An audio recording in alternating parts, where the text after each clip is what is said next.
আসসালামু আলাইকুম। সপ্তম শ্রেণীর প্রিয় শিক্ষার্থীরা, আমরা আজকে পড়ব কবিতা কুলি মজুর। লিখেছেন কাজী নজরুল ইসলাম। কবিতাটা অনেক চমৎকার একটা কবিতা। আমি তোমাদের কবিতাটা পড়ে শোনাচ্ছি। দেখো, দেখিনু সেদিন রেলে। দেখিনু শব্দের অর্থ হচ্ছে দেখেছিলাম। সেদিন রেলে মানে সেদিন রেলে আমি দেখেছিলাম, কুলি বলে এক বাবু সাপ তারে ঠেলে দিলে নিচে ফেলে, চোখ ফেটে এলো জল। এমনি করে কি জগৎ জুড়িয়া মার খাবে দুর্বল। যে দধিচিদের হাড় দিয়ে ওই বাষ্প সকট চলে। দেখো, দধিচি শব্দের অর্থ হচ্ছে যেসব মানুষেরা কি নিজেরা ত্যাগ স্বীকার করে, অর্থাৎ ত্যাগী মুনিদেরকে ভারতীয় পুরাণে দধিচি বলা হয়। এটা শব্দ অর্থটা আমরা পরে পাবো।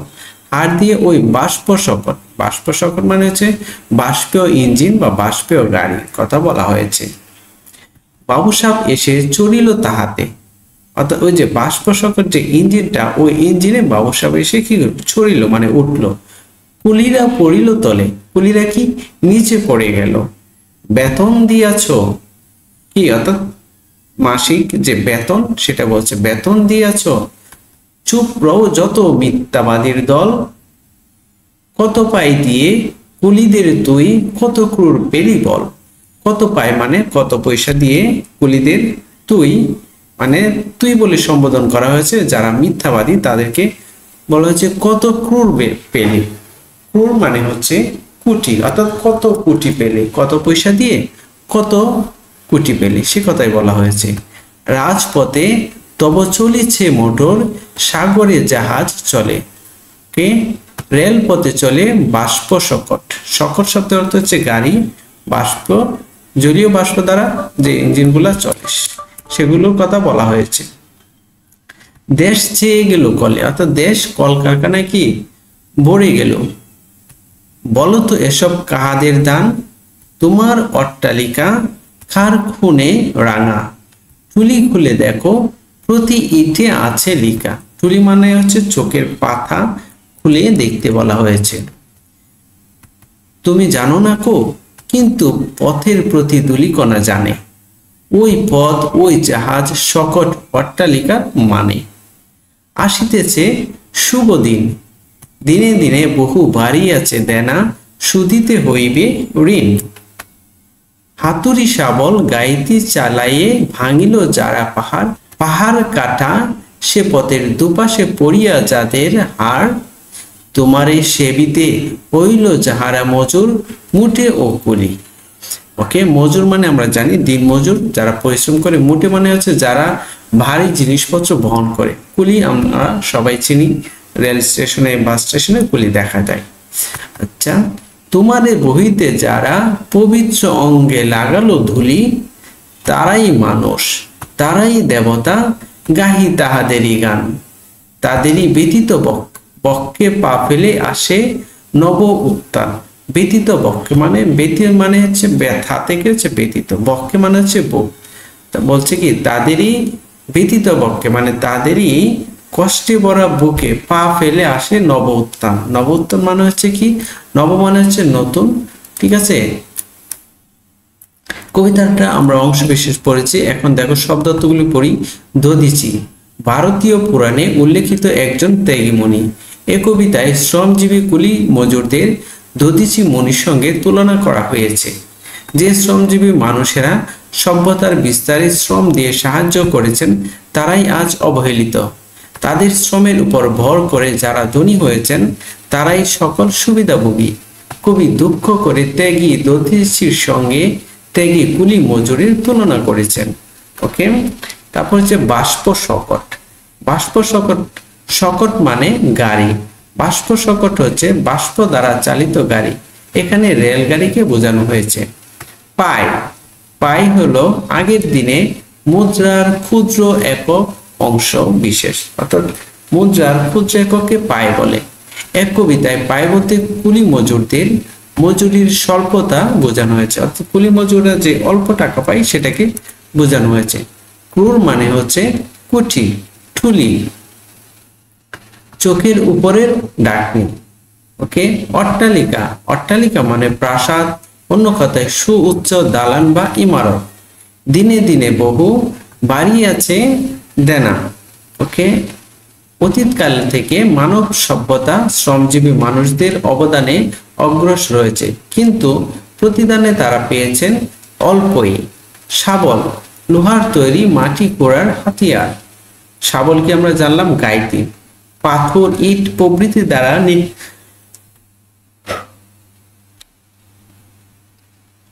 নির্মিত কঠিন স্থান কোড়ার জন্য লাঙ্গলের আকারের দুমুখো কোড়াল। দুমুখো কোড়ালকে কি বলে? গাইতি বলে। বক্ষে মানে বুকে। নবোত্থান হচ্ছে কোনো ভালো কাজের জন্য নতুন করে উদ্যোগী হওয়া। ওকে, পাঠের উদ্দেশ্য কি? দেখো, বিভিন্ন পেশার শ্রমজীবী মানুষের প্রতি শ্রদ্ধাবোধ জাগ্রত করা হচ্ছে পাঠের উদ্দেশ্য। প্রিয় শিক্ষার্থীরা, পাঠ পরিস্থিতিটা খুবই ইম্পর্টেন্ট। এটা পড়লে তোমরা যে কোনো সৃজনশীল প্রশ্নের উত্তর দিতে পারবে, বিশেষ করে খ এবং খ অংশ। দেখো, কবিতাটি কাজী নজরুল ইসলামের সাম্যবাদী কাব্যগ্রন্থের অন্তর্গত। কুলি মজুর কবিতায় কবি মানব সভ্যতার যথার্থ রূপকার শ্রমজীবী মানুষের অধিকারের পক্ষে কলম ধরেছেন। যুগ যুগ ধরে কুলি মজুরের মতো লক্ষ কোটি শ্রমজীবী মানুষের হাতে গড়ে উঠেছে মানব সভ্যতা। এদেরই অক্লান্ত শ্রমে ও ঘামে মোটর, জাহাজ, রেলগাড়ি চলছে। গড়ে উঠেছে দালান কোঠা, কলকারখানা। এদের শোষণ করেই ধনিক শ্রেণী হয়েছে বিত্ত সম্পদের মালিক। কিন্তু যুগ যুগ ধরে সমাজে এই কুলি মজুররাই সবচেয়ে বঞ্চিত ও উপেক্ষিত। এক শ্রেণীর হৃদয়হীন স্বার্থন্দ মানুষ এদের শ্রমের বিনিময়ে পাওয়া বিত্ত সম্পদের সবটুকুই ভোগ করছে, অথচ এদের দ্বারা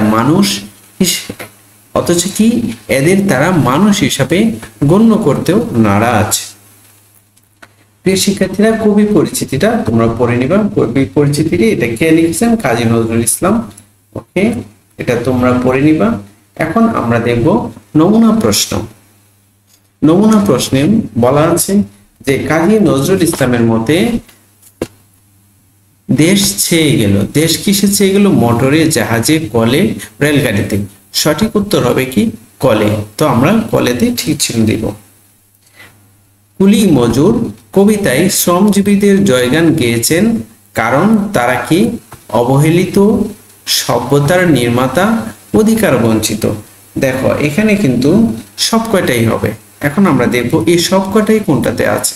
1, 2, 3 ঘতে আছে কি? এই তিনটাই আছে। সঠিক উত্তরই হবে এটা। পরে বলছে নিচের উদ্দীপকটি পড়ে 3 ও 4 নম্বর প্রশ্নের উত্তর দাও।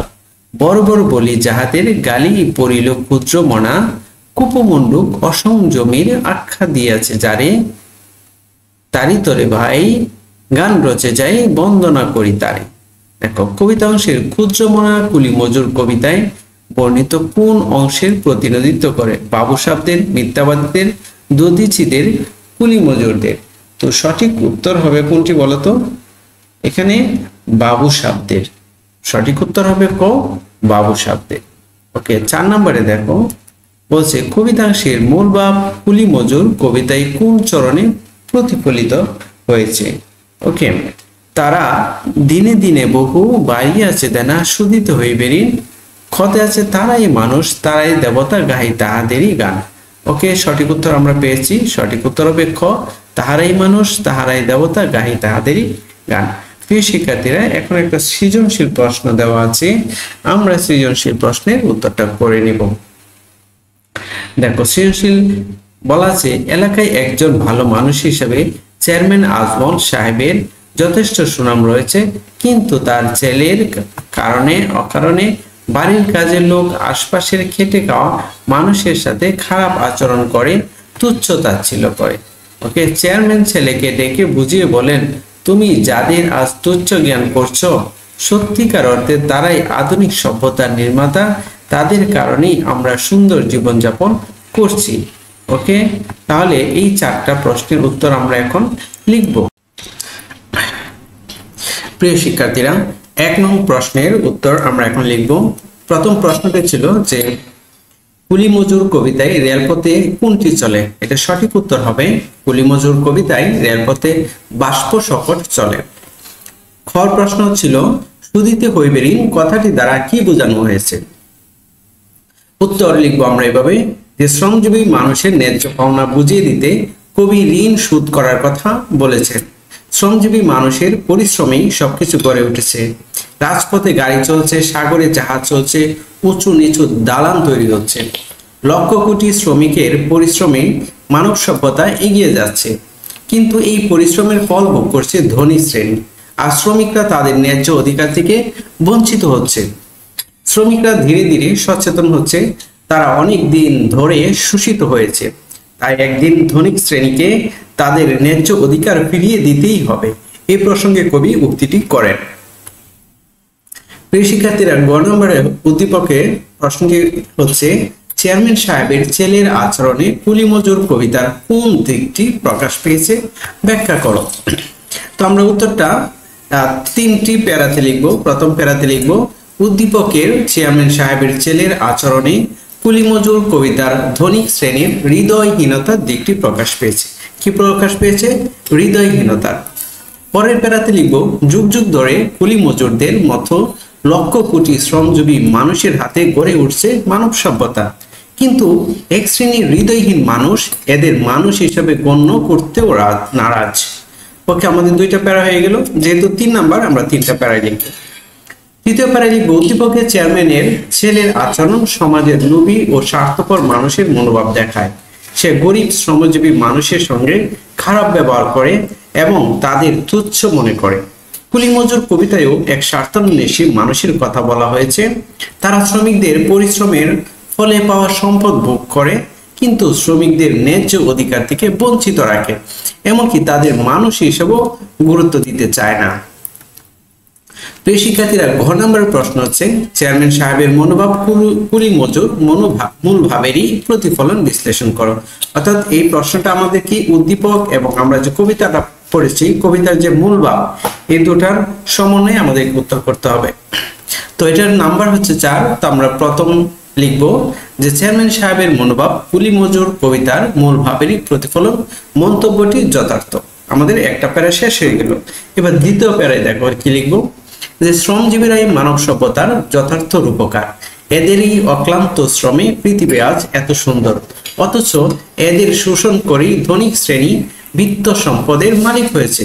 তবে এর মাঝেও ব্যতিক্রম কিছু মানুষ রয়েছেন যারা মানুষকে মানুষের মর্যাদা দেন। দুইটা প্যারায় লিখেছি। 3 নম্বর প্যারায় আমরা লিখব উদ্দীপকের চেয়ারম্যান সাহেব বিত্তবান এবং একজন ভালো মানুষ।